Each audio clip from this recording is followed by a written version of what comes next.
All right, so it's 1 o'clock, and the show is What's Going On. I'm your host, Hugo Fernandez.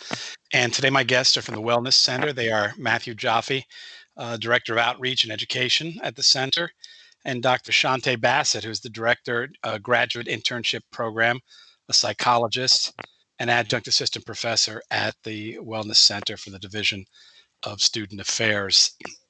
Say hi, folks. Hello. Hi. I think you're mute. Good Oh, there you afternoon, go. everyone.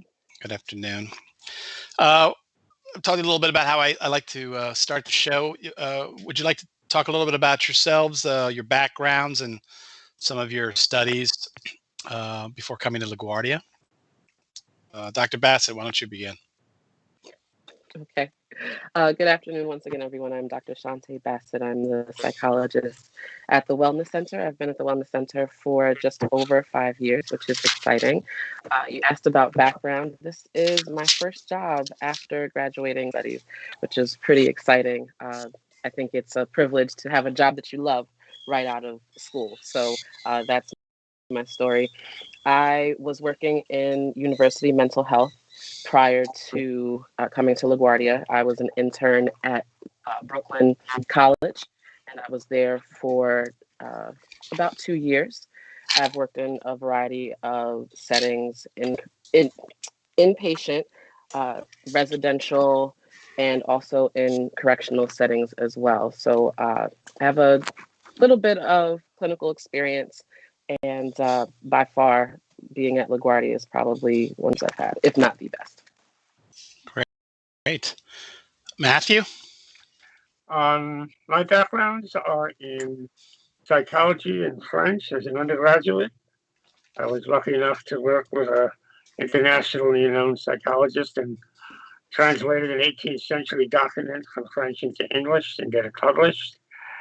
I also have a degree in special education, in remedial reading and learning disabilities, concentrations, and I have a certificate in psychotherapy and psychoanalysis and family and divorce mediation. I've been at the college since August of '94.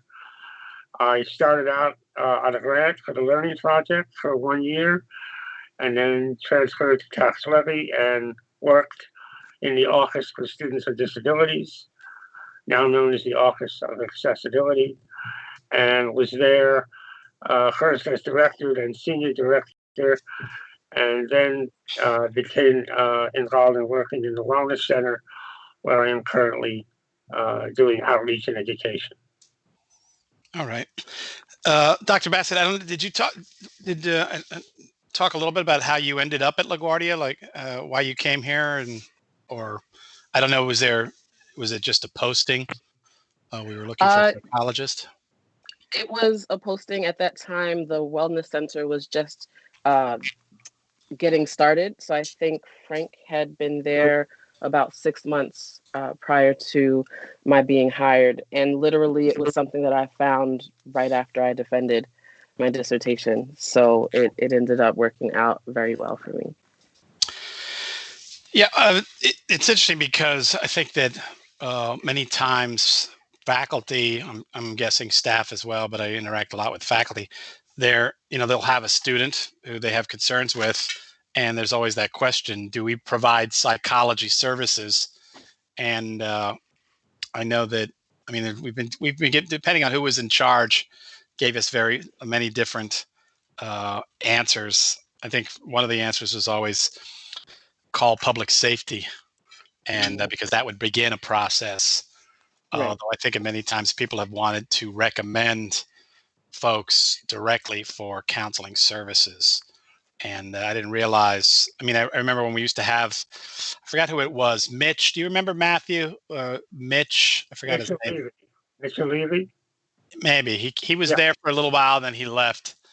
But so we've never known where to send folks. Is that classically what we're supposed to do if we feel we have a student who seems like they would benefit from counseling, where we send them to the Wellness Center, and do they receive counseling directly? Because it seems like both of you seem to have this background in psychiatry. Right. Well, the the simple answer. I'm sorry. Were you answering, Matthew? I apologize. No, go ahead, Shante. The simple answer is yes. If you see that a student is in distress, if you feel like they would benefit from counseling, yes, we are absolutely hands down the place where you would send your students. However, there are certain caveats. So if the student is a danger to other students, let's say something is happening in the classroom, uh, then that would be a public safety incident because, people like to think that we're Chris Sabian and we're the negotiators. Like we can go in and talk people down, but sometimes if the person is a threat to themselves or others, then public safety is the first place that you would call. But it really depends on the situation. And the Wellness Center is pretty good about outlining that for staff and faculty. If this is happening, then you call public safety. But if something else is happening, you can walk them over, you can call us, we can do faculty consultations, etc. Yeah, there's that little. I don't know how big it is now. It was taped to all the podiums about what to do in various emergency situations.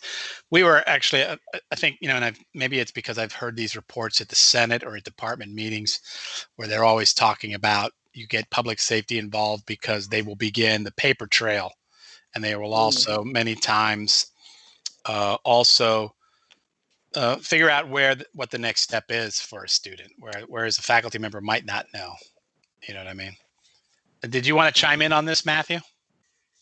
Well, I think that Shante, has summarized it quite well. Essentially, we work in conjunction with the public safety area, but if there's an issue of a concern of threat, you need to start there so they can neutralize the threat. They will often bring somebody over for us to talk to once they've sort of gotten a handle on the situation. But there's a very clear line of distinction. If it's strictly a psychological issue, including the students talking suicidal thought, they can be brought here, and someone will see them for an interview and a consultation to determine the seriousness of their mental state and take appropriate action. All right. So it's not that we're separate from one another. We work in the long run as a partnership. In conjunction, we've gone really actually to the extreme already, and we haven't even romanced the audience yet. But just when I heard the two of you introducing yourselves and talking about your psychology backgrounds, that's one of the things, because there is that I think faculty ask that question a lot. Is there somebody on the premises with that kind of experience that could step in and help? It's good to know that the two of you are there. Matthew, you as do I predate the Wellness Center.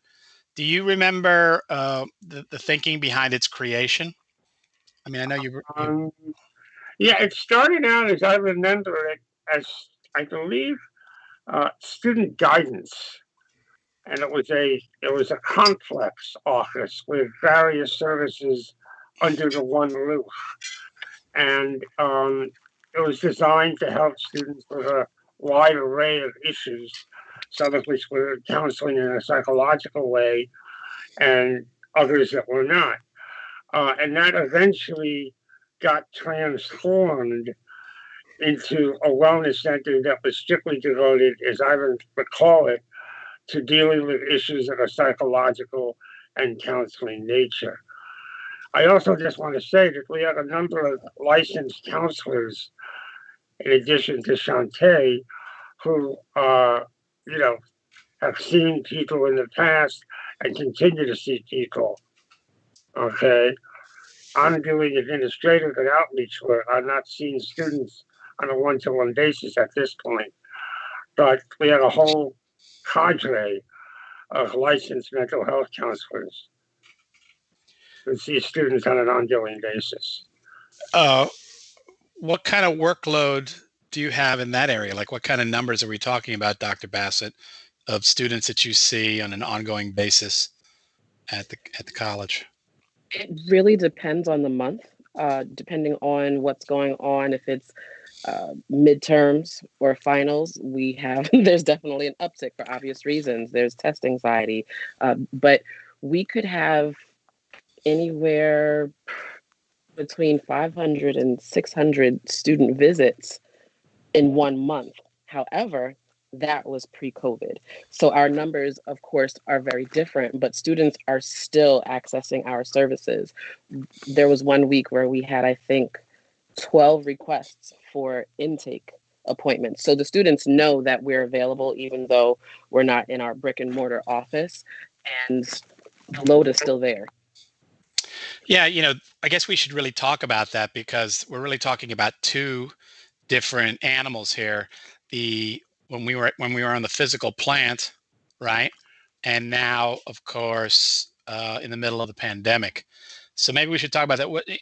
Before it all hit, before everything went crazy, what was what was the wellness center like, the layout, and we could also just talk about a lot of the other folks here. I mean, for example, Frank La-Terra-Bellino, who was I think goes by the moniker. I see the name director many times in people's signature, and I don't know if Frank is the total director, but he's director he's a director. So okay, good. He was going to be on the show, and he's not going to be here. But you want to talk a little bit about some of the different the folks that are at the wellness center right now and the different kinds of services they provide when we were physically at the location at the Thompson Avenue. Right. You want us to reminisce and think about our accent walls in our office. It sounds like you want us to do that, Hugo. Well, I think it's because it's funny because I got an email from somebody who was sending me some sort of email and thinking fondly of, will we ever be back again? And I'm proceeding with the headset that the day will come, particularly now that there's more and more talk every day about vaccines and things like that. So what was the wellness center? What's the wellness center pre-pandemic? And we can talk about it what it is now, obviously, and what's being provided. Well, pre-pandemic, we had roughly, I think, 9 counselors, and that includes social workers, licensed mental health counselors, and a psychologist. We also have our mental health counseling interns. So any year we have anywhere from 1 to maybe 4 students who are enrolled in mental health counseling master's level programs, and they come in, they're interns, and they are a great help to us. So we have a pretty substantial clinical staff. We also have a great frontline staff, and they're kind of like the connector between the student and the counselors. So they're the first face that the student interacts with when they come into the wellness center. They're the first person who responds to your email or picks up your call. And we have Matthew, who has pretty much the whole outreach and education piece down pat, and he has a team. Sometimes the interns assist him as well, and Matthew oversees. I'm talking for you. I'm so sorry, Matthew. It's okay. Think of this as your intro. So, and Matthew, he oversees our alternative wellness classes, which I'm sure that he will tell you more about. And any kind of outreach, if you've ever seen the wellness center doing any kind of tabling at any fair, wellness fair, or anything like that, new student orientation, that's Matthew's wheelhouse. So I think the outreach and education piece and the counseling piece, it comes together very nicely at the wellness center. Both pre-COVID and during COVID, we've been able to make that work for us. It's a formula that's been working, and it definitely brings the students in. So when they need the help, they know where they can come. Matthew, did you want to chime in here? Yeah, it was pretty bustling in a place pre the pandemic. We had lots of students. We had groups that were run. Shantae ran a group on trauma. We had a group for the LGBTQIA population. We had a whole sort of array of targeted and themed groups and individual sessions. And just to add to what Shantae has said, the kind of counseling we do is short term. Currently, during the pandemic, students are allowed 16 visits per academic year. And things can be looked upon as that number is closing in on us, and either renegotiate it or we will assist them to try to find a community-based program where they can continue that's geographically and financially doable for them. Uh, it's been a little more of a challenge to do outreach uh, in a distance learning format. We rely on the printed word. We don't have access, for example, to the plasma televisions or any of the things that are seen by anyone on campus. Obviously, that's not available.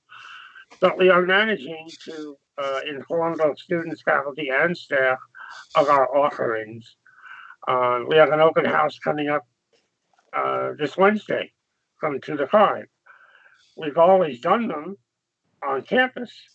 We're doing it for the first time virtually with the Health Services Center from 2 to 5. And flyers have been sent out. So we're hoping that we get a nice turnout for what will prove to be a very interesting afternoon, filled with a lot of different kinds of activities.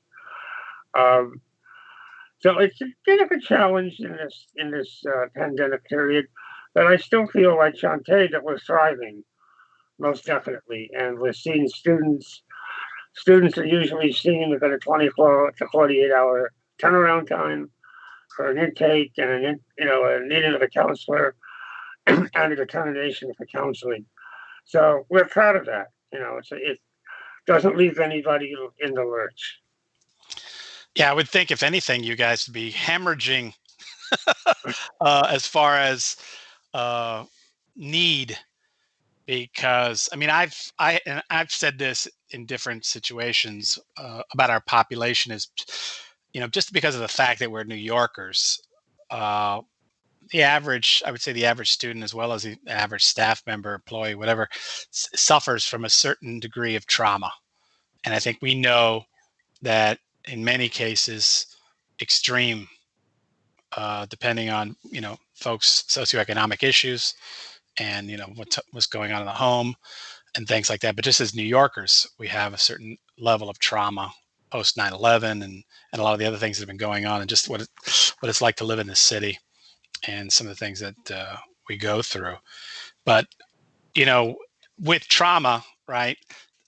Trauma triggers the previous trauma, where we took PTSD, and so now, and we are now obviously going through an even more traumatic situation with the COVID crisis. Again, depending on where our students find themselves in the population, we know that just within the radius of the college, COVID hit very hard. East Elmhurst Hospital was ground zero for some of the extreme casualties. And I know that in the beginning, as a faculty member, I was receiving emails from students about, I'm taking care of my parents, or I'm taking, my spouse or my kids. I've lost, there's loss of life. So, I mean, what kind of percentage increase do you think? I mean, obviously it's a different, because you're right. It's not people walking in now anymore. They have to, I guess they're coming, like you said, through emails, through phone calls, or maybe directly through the website as well, over how that works. I mean, what kind of spike have you experienced in need from our population, do you think? Either one of you. Okay.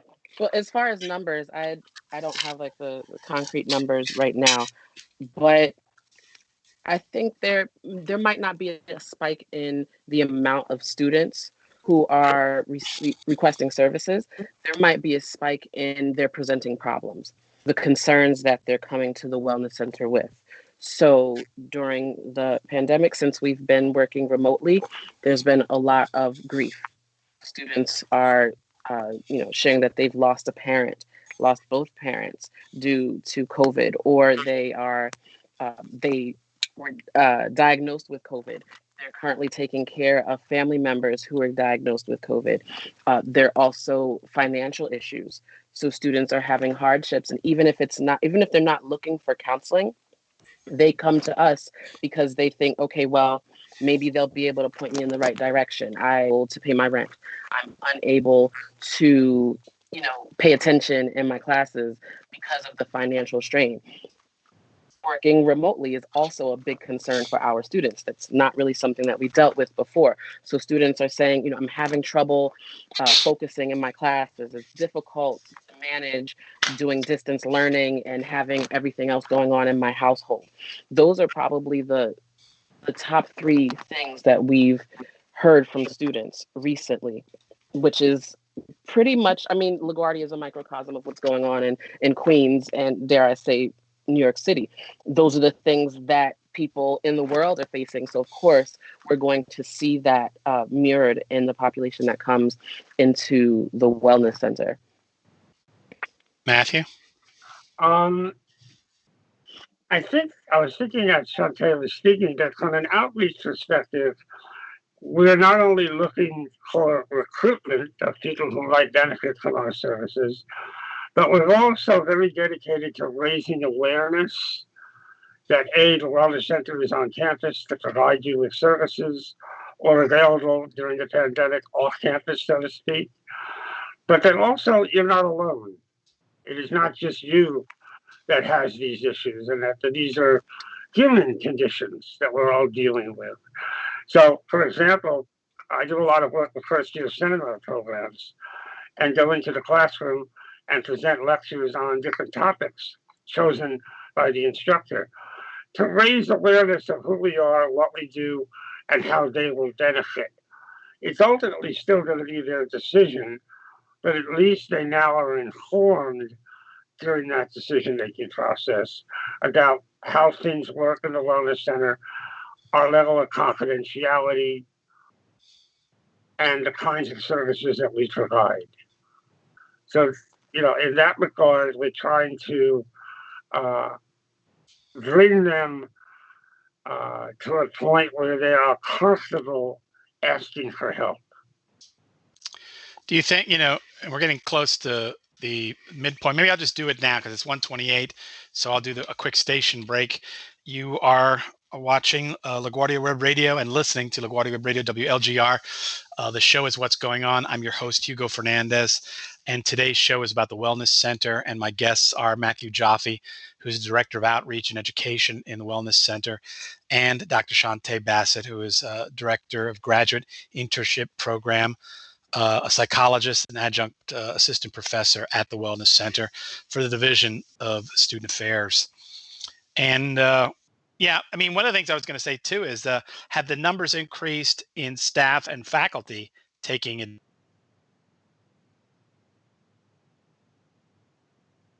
My radar is obviously the emails. And if you don't say it in the email, I'll usually follow up with an email that says, should I be sharing this with students?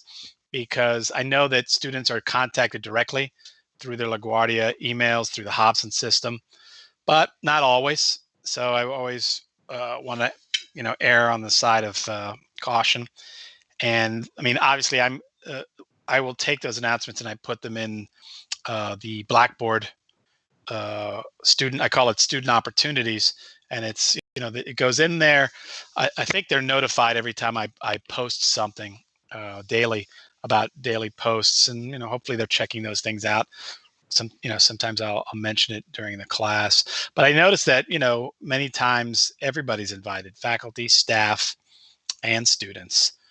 So has there been an uptick in faculty taking advantage of the services at the Wellness Center as well? I'd say yes, because a lot is left to the imagination for faculty and staff alike. So you might have a student who's writing some pretty morbid things in their English paper, but you can't, reach out to them and say, hey, stay after class, let's speak a little bit. So I think faculty members and staff members are reaching out to us, asking like, what's the next step? Or the student disclosed to me during an advisement session that they're experiencing suicidal thoughts. Like, what do I do? Everything is distance learning. So I'd say yes, there has been an uptick in the number of faculty and staff who are reaching out to us for faculty consultations, looking for guidance with regard to what they can do to better assist their students. And I think the uptick is also because we have been very strategic and intentional about offering mental health forums and different trainings for faculty and staff so that they don't have to, what's the word I'm looking for? Struggle to find the information when they are in the midst of a student crisis.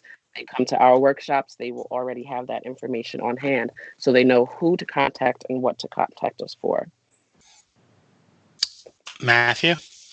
I would agree. I think that the faculty and staff have to come more comfortable in reaching out to us and saying, this is the scenario I'm dealing with. How do I approach the student? What is the behavior indicating? Do I call public safety? Do I contact you? So I would say it's a very positive thing.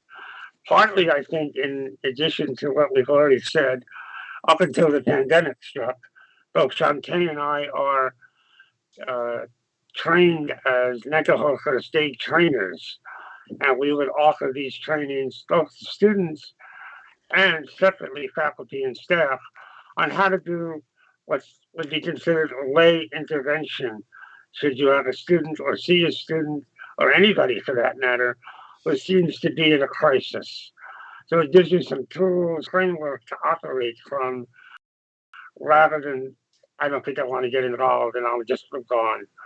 And I think that's also raised the level of comfort and made it clearer that we were a source of information that they could come to at any time and pick our brain literally as to how best to help their students. Sometimes in the past, when we were on campus, we made house calls. We would go to the classroom and deal with the students in a private way, but it worked. You can't do that now because we're not there, but it was an effective tool to help neutralize the immediacy of the situation and get the ball rolling. And it took some of the stress off the faculty member or instructional staff member who was feeling as if I'm here alone and I don't know what to do. I was actually one of the things I was going to touch on was some of the fun stuff you do at the Wellness Center, because I think we've been a lot. I don't want to say doom and gloom, but we have talked about some of the tough stuff that you guys deal with head on. But there's a lot of other things going on, and I wanted to give you an opportunity. I don't know if you want to call it, but what do you think are some of the hot activities that are currently going on at the Wellness Center that you encourage people to go in as a prophylactic to some of the anxiety and all these other. I think about my colleague Sumant Nakonda, I think he's doing yoga as well with Dr. Sertich. I know that Dr. Bandieres, is she doing the labyrinth walk? I think that's a little bit harder to do now virtually. Not doing it virtually, but I am sure once we're back on campus, she will come back. Yes, exactly. We have an alternative wellness program. We're the only campus in all of CUNY that has one. So we offer yoga. We have 2 yoga classes. One of our colleagues, Shirley Chen, is running a Thursday yoga class. Samant is on Wednesday morning. We have a Tai Chi class that meets on Friday mornings. We have virtual dog therapy that runs once a month. Plus, they'll be here Wednesday for the virtual open house. We did that on campus. It's obviously more effective when you can interact and hold an animal, but right. It's certainly better than not having anything. We're hoping to get meditation back on in maybe the 6-week session. And we have a thing called Game Break, which is not open to faculty and staff, only students, where once a week students come and play a game. And it builds team building, it deals with psycho-ed issues, and the students love it. They can't get enough of it. And when we've done it at open house, they are far and away the loudest group in the office. They play Jenga, and you can hear the screens no matter where you are in the wellness center. And I say screens of enjoyment, not Right. screens as if they saw a mouse. So we have that program, and it's quite popular. We have people that are regulars at these programs, and they tell me and they tell their instructors how much they're getting out of it. And it's designed to minimize your stress and to manage your stress, to learn that you are not only responsible, but are capable of managing your stress. In addition to coming to see a counselor and talking it out, there are other things you can do in addition to it that are quite successful. Dr. Bassett, do you get to do some fun stuff? Yes, I do.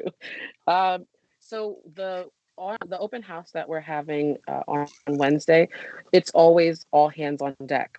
So during the year, we're doing counseling, whether it's individual counseling or group counseling. But when we have the open house, we kind of get to do things that probably pique our personal interest. Like someone might do a meditation group. We have a colleague who has done a lot of studies in mindfulness and meditation. So she usually has the mindfulness and meditation room. We had an intern in the past who was very passionate about Legos. So they had like a Lego table, and that was very therapeutic. There were a handful of students who were very involved in that. I have been part of the Jenga experience, and Matthew is 100% correct. Students, you'll hear the screams from down the hallway. I think the open house is probably the opportunity where we kind of get to have fun with the students, interact with them. Like you said, it's prophylactic as opposed to a student coming in crisis. The atmosphere is very different. It shows the students that you don't have to be in crisis or in distress to want to talk to someone. There's a lot of stigma in the world. Wellness Center, LaGuardia, it's no different about seeking mental health services, but our outreach and specifically our open house that shows students that you can just come in if you need someone to talk to. If you're stressed out about, I don't know if I should choose this major or that major. My family is kind of pushing me in this direction, but I'm interested in going the other direction. And that's not to minimize that, but that's not as clinically significant as someone who's saying that they might harm themselves or others. So, it gives us the opportunity to reach students and interact with students on a different level. Yeah, I mean, I would think that if a student starts talking about that, someone would kind of say, well, you go talk to an advisor. And I don't know if the advisor is in a position to help them. I mean, many times an advisor, they're not even really sure they want to tell a student what class to take, let alone Right. let What alone major? what to do with the supposed rest of their lives. Right.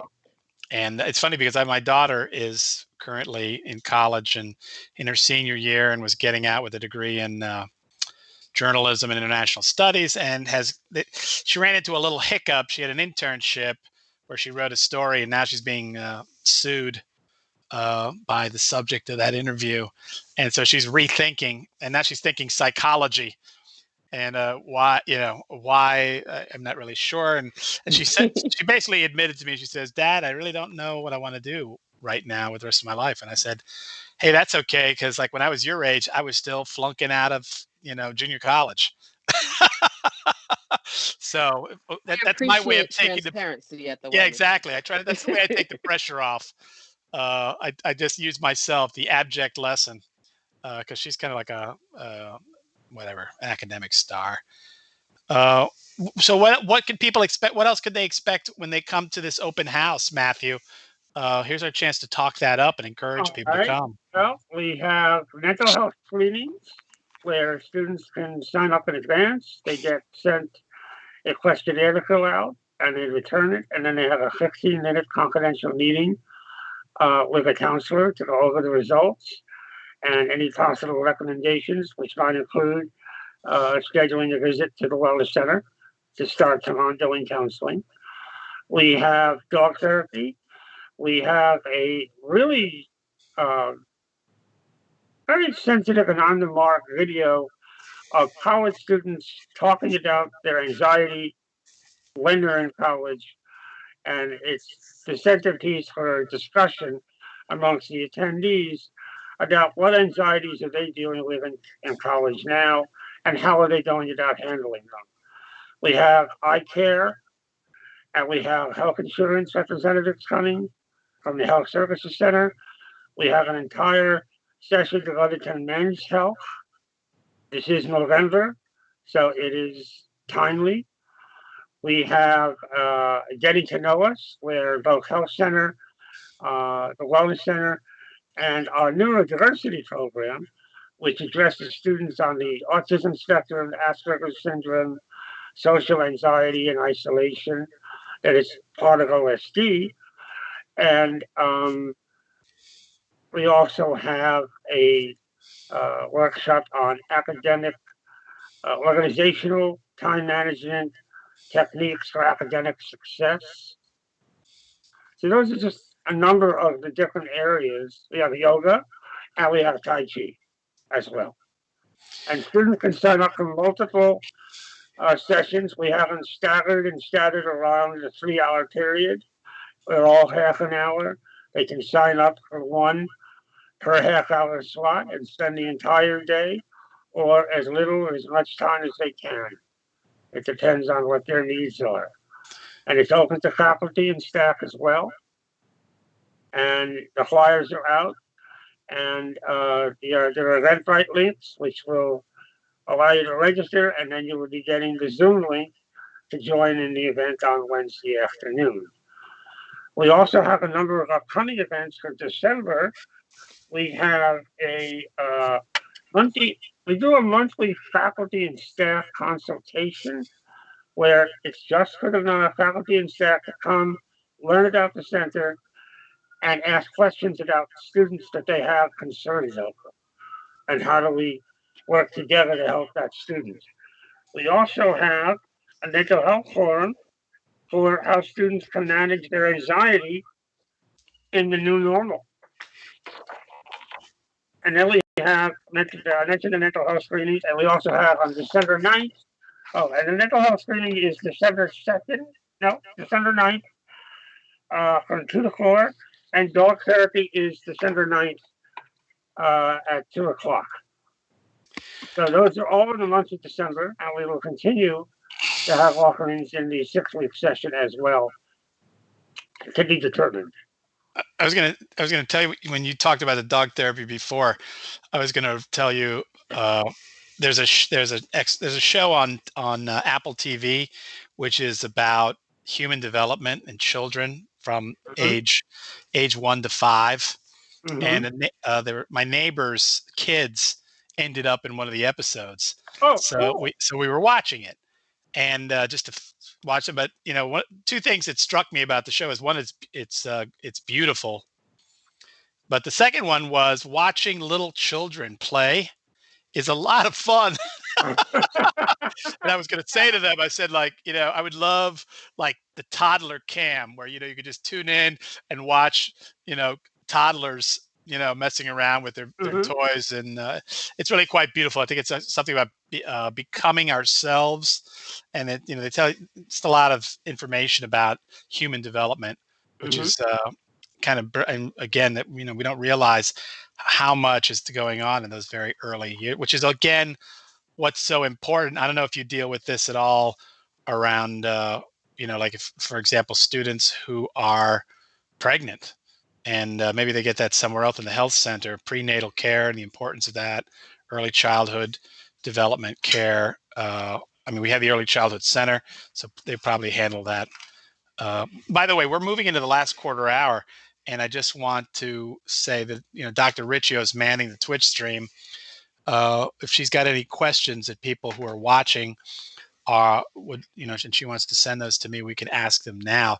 But you kind of started talking about what's coming up in the next couple of months. What are the thoughts, both of you, around? I mean, are you already planning for uh, fall to spring, which we've pretty much we're moving forward with the assumption that a large portion of it is going to be online, if not completely online. So, Dr. Bassett, is there, are you guys currently planning for? Oh, I just got a text saying no questions on the chat. That's okay. So, uh, yeah, are you already starting to think about fall 2, spring 1? It, as much as we can, as more information comes from the president, we're, making decisions based on that. I was asked to be on the return to campus task force, so that kind of helps inform some of our decisions. And we have a contingency plan. It's funny, when we first transitioned to remote learning and distance learning, uh, Frank set up a Slack account, and our main chat is called contingency plan, because had already started working on it before we ended up being fully remote. Uh, we have a plan. We're going to, see what worked within the last 8 months and see what didn't, and do more of that if we will continue to be remote. And it's looking like we will be. When we return to the office, it won't be the same. Of course, we're going to have different safety precautions in place, but the goal is always going to be the same, to make sure that we're offering quality services for our students so that we can help them navigate, navigate their lives, and so that they can feel more confident as students. And I think above all else, with the current state of the world, helping students to manage their psychological distress, because students who haven't experienced psychological distress before might be experiencing it now. Between the pandemic and the civil unrest that we've been experiencing, and everything in between, students are showing up with anxiety that they have never experienced, depressive symptoms that they've never experienced before. And above all else, we want to make sure that we are in place, whether remote or in person, to provide support for our students. Yeah, I mean, it's going back to human development. This is kind of a peak in human development for people who experience stress, right? The college students in those first few years of college, this is like, again, a ground zero Right. for emotional, whirlwind that they go through Right. in And their it's lives. considered emerging adulthood. And Right. I like the dichotomy of that term, because adulthood, you hear adulthood and you think, I have to have it all together, because that's what my parents did. That's what my guardians did. But then emerging suggests that, what, it's not an end goal. It's a process. It's a journey. So that's why the wellness centers here and all of the other services that LaGuardia provides, so that we can help students along that process in emerging adulthood. You don't have to have it all together. You don't have to, identify your major right away. You don't have to do it alone. You're not by yourself. And I think that Matthew spoke to that earlier. We're here to be a support. And it doesn't mean that you're less of a person because you're utilizing the supports that are available to you. I always tell my students, it's actually the opposite. It shows your strength. It shows that your strength and your insight and your ability to, reflect on yourself and what you need in that moment. And if you are in a place where you can tell, what, I need additional support, I need extra help, that means that you are further along than you probably think. Yeah. And we forget too that the human brain keeps developing till the age of 25. So we need support in that process. Matthew, did you want to share about anything are you already making for fall 2, spring 1? Yes, we're already involved in exploring new ways to up the ante when it comes to outreach. We're looking at doing some videos and maybe even a podcast to enhance the uh, printed matter that we send out electronically to the college body as well, trying to make it more stimulating and captivating so that people will stick with it. Make it short and sweet, 5, 10 minutes max. You learn something you didn't know before. It opens up the possibilities of further exploration, even coming in to see someone at the wellness center. So we're looking to do that and to fill out the calendar uh, for both the 6 weeks and the spring 1 and 2 semester as well. So we're excited about the prospects. Yeah, it sounds like some good stuff. I like the idea too of the video, you know, video, a different way to get people's attention, right? Exactly, exactly. And do you folks have a presence? Do you have any kind of social networking presence? Like, Yes, we have a okay, Facebook page, and we use the college's Twitter and Facebook account. Not sorry, Instagram account, not I was going Twitter. to say, yeah, right. That the street Instagram, team you not developed Twitter. at one point. Um, we also have two websites. We have one for students, and that's the Wellness Center, and then we have one for faculty and staff called Helping Students in Distress. We have links to meditation apps, our trainings that we offer, first year seminar and capstone classes, and ways which they can reach out and get trainings, consultations, learning more about who we are and what we do. So we have a presence on the web as well. And see, I didn't even know. I didn't even know that. Hmm? So that's good to know. But well, there's a lot of things I don't know. So uh, we're running out of time. So I wanted to give you an opportunity if there's something that we haven't talked about yet that you wanted to chime in now. We've got about I don't know, about 5 minutes before we have to wrap it up and play some more music. So any last words that the two of you would like to share? Dante? Simply put, we're here. We're here for the faculty. Wow, that was a good one. The staff and faculty. One word, it puts it all together. Student, I staff, know, right? faculty. Slam us.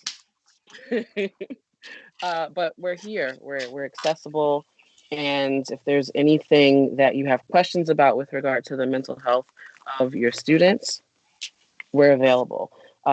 Push our information to the students and let them know that we're available. Normalize, normalize coming to the wellness center. Normalize having someone to talk to. That's how we're going to get through this pandemic. That's how we're going to get through to the other end and still have, be in our right minds if we utilize the resources that are accessible to us and talk it out.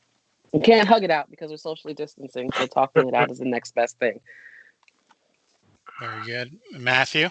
Two things come to mind. One is, I can't remember what gym commercial it was attached to, but their slogan was "No judgment," and I think that's an important thing to reinforce in the wellness center, that no one judges anybody coming in for whatever reason that concerns them.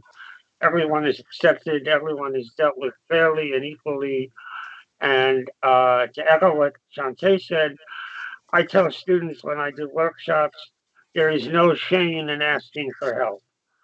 Faculty and staff recognize it as a sign of strength and interest that they care about their academics. People here in the Wellness Center see it as a positive sign of growth and maturity, that you recognize you have a problem and you want to master the situation and move on and continue to grow. And I think that's what the core of what the Wellness Center is about. It's supporting students in order for them to support themselves.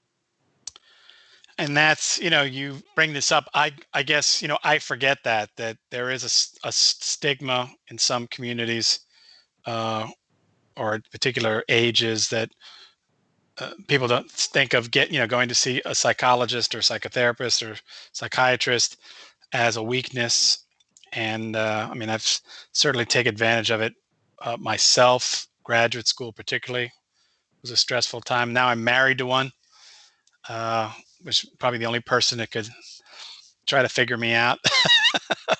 and, but that is something we need to, and it's interesting because in other areas that students need help, for example, like taking advantage of the food pantries and things like that, another stigma area. And it's sad because I mean, in some ways they've paid for it, right, with their student activity fees and other fees.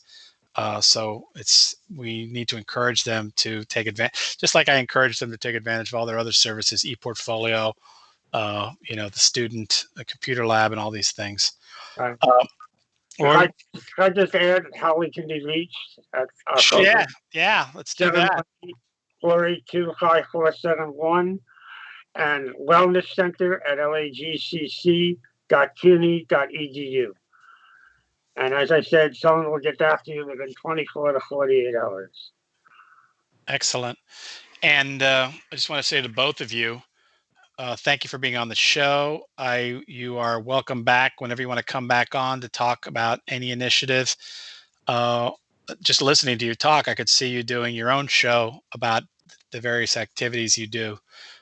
You should talk to Dr. Riccio, the station manager, about that. But I just want to thank you too for the work you do.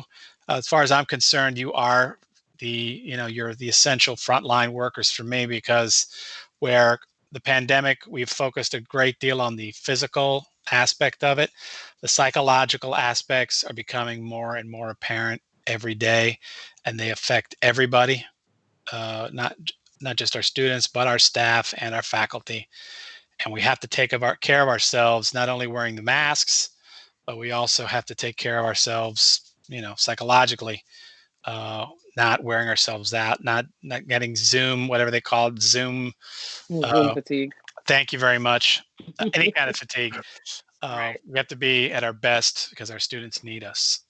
And I just want to thank you too for all the work you do and for being on this show. Thank you for having us. It's been a pleasure. You got it. Please come back. So this is the show is What's Going On. I'm your host, Hugo Fernandez, here on LaGuardia Web Radio, WLGR.